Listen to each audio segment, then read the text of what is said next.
A ball is thrown vertically upward from a tower and reaches the ground in 6 seconds. Another ball is thrown vertically downward with same position and with same speed. Reaches ground in 1.5 seconds. Time taken by the ball to reach ground if dropped from the same height. तो देखिए इस question में एक ball को पहले vertically upward किसी velocity से project किया जाता है, उसको हम यू ले लेंगे, और इसको जो ग्राउंड तक पहुंचने में टाइम लगेगा वो होगा 6 सेकेंड का। अब इसके बाद इस बॉडी को दूसरी बॉल को डाउनवर्ड थ्रो किया जाएगा उसी सेम हाइट से, और इसको ग्राउंड पे पहुंचने में जो टाइम लगेगा वो 1.5 सेकेंड लगेगा। अब अगर उसी सेम हाइट से तीसरी बॉल को ड्रॉप करें तो कितना टाइम लगेगा। देखिए इधर हम डायग्राम बनाते हैं। ये हमने h हाइट ली है, इस h हाइट से एक बॉडी को u वेलोसिटी से अपवर्ड प्रोजेक्ट करेंगे, तो जो ग्राउंड तक पहुंचने में टाइम लगेगा उसको हम t1 मान लेते हैं। अब दूसरी बॉडी को हम डाउनवर्ड प्रोजेक्ट करेंगे, इस बॉडी को हम u वेलोसिटी सेम स्पीड से डाउनवर्ड प्रोजेक्ट करेंगे, इसको O पॉइंट ले लेते हैं। तो g डाउनवर्ड लगेगा यहाँ पर, और इसको जो टाइम लगेगा उसको हम t2 मान लेते हैं। अब जो तीसरी बॉडी है उसको हम फ्री फॉल कराएंगे, तो ये u इज इक्वल टू 0 होगा जब फ्री फॉल करेगी। यहाँ पर भी g डाउनवर्ड लगेगा, h हाइट से ड्रॉप कर रहे हैं, तो इसके लिए हम टाइम को t3 मान लेते हैं। तो देखिए यहाँ पर जब फ्री फॉल करेंगे तो ये टाइम का जो रिलेशन होता है ये t3 इज इक्वल टू होता है अंडर रूट t1 t2 के, और t1 की वैल्यू है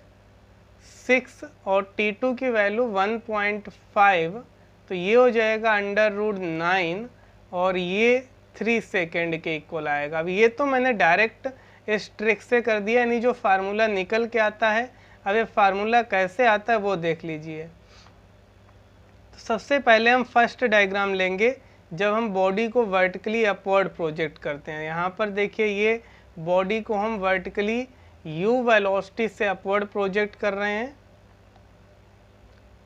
g डाउनवर्ड लगेगा, h हाइट से ड्रॉप कर रहे हैं, साइन कन्वेंशन अपवर्ड पॉजिटिव लेंगे। तो यहाँ पर u की वैल्यू u हो जाएगी, a की वैल्यू -g होगी। डिस्प्लेसमेंट बॉडी का o से a होगा, ये बॉडी मैक्सिमम हाइट तक जाएगी फिर वापस लौट के नीचे जाएगी, तो इसका डिस्प्लेसमेंट o से a यानी ये s की वैल्यू -h के इक्वल होगी, और जो टाइम लगेगा ये हमने t1 लिया था, तो इसमें हम इक्वेशन अप्लाई करेंगे। s is equal to u t plus half a t square, s की वैल्यू -h, u की वैल्यू u, टाइम t1 माना है, ये -12g t1 स्क्वायर हो जाएगा। 2 से मल्टीप्लाई कर दें इक्वेशन में तो -2h, ये 2u t1 -g t1 square होगा। इसको लेफ्ट साइड ट्रांसफ़र करें तो g t1 square -2u t1, और ये हो जाएगा माइनस का 2h इज इक्वल टू 0। अब यहाँ पर हम श्रीधराचार्य फार्मूला लगाएंगे, उससे हम t1 की वैल्यू जब फाइंड करेंगे तो देखिए ये ax square plus b x plus c is equal to 0 से कंपेयर करें तो a की वैल्यू g, b की वैल्यू -2u और c की वैल्यू -2h होगी। तो जो फार्मूला होता है ये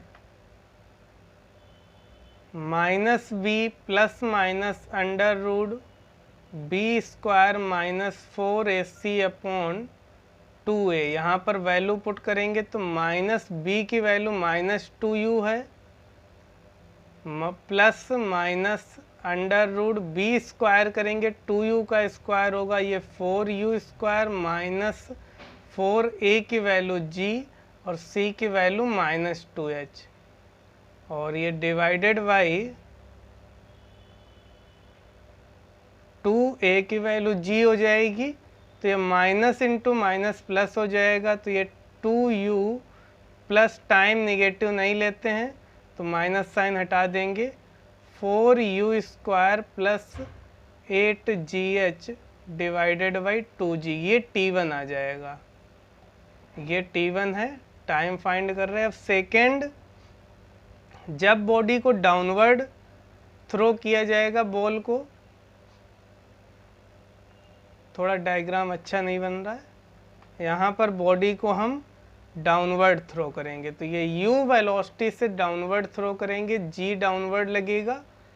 ये टाइम हमने t2 लिया है, साइन कन्वेंशन डाउनवर्ड पॉजिटिव मान लेते हैं, तो u is equal to u हो जाएगा a की वैल्यू g, s की वैल्यू h और t की वैल्यू t2 होगी, तो यहाँ पर हम s is equal to ut plus half at square लगाएंगे, ये h हो जाएगा, ये ut plus half gt square, ये t की जगह हम t2 पुट करेंगे, 2 से मल्टीप्लाई कर देंगे, तो 2h is equal to 2ut2 और ये प्लस gt2 स्क्वायर, इसको लेफ्ट राइट साइड ट्रांसफ़र कर दें, तो ये 0 is equal to gt2 square plus 2ut2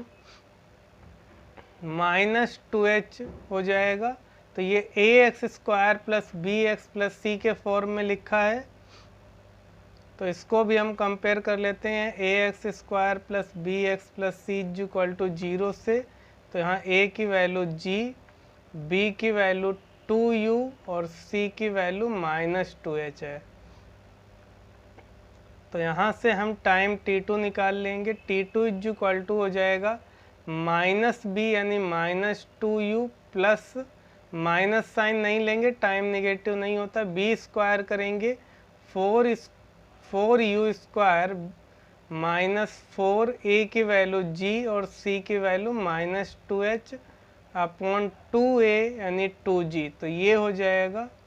minus 2u plus under root